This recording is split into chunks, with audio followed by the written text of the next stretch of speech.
अभिनेता शाहरुख खानच्या घराची रेकी 14 जानेवारीच्या रात्रीचा व्हिडिओ समोर।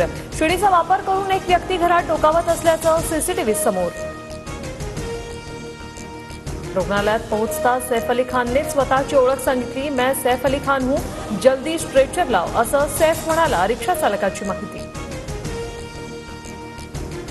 सैफ अली खानवर हल्ला करणारा आरोपी अद्यापही फरार। हल्लेखोर इमारतीत जातानाचा नवा सीसीटीव्ही समोर, तर ओळख लपवण्यासाठी आरोपीने कपडे बदलल्याचा फोटो समोर। सैफवर झालेल्या हल्ल्या प्रकरणात एक जण ताब्यात, शाहीद असं ताब्यात घेतलेल्या संशयिताचं नाव। संशयित आरोपी हल्लेखोर नाही, मुंबई पोलिसांच्या सूत्रांची माहिती।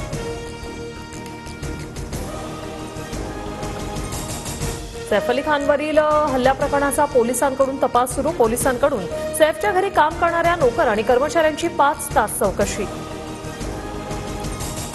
सैफवरील चाकू हल्ला प्रकरणी पोलिसांकडे बरेच धागेदोरे आहेत। पोलीस लवकरच कारवाई पूर्ण करतील। मुख्यमंत्री देवेंद्र फडणवीसांची प्रतिक्रिया।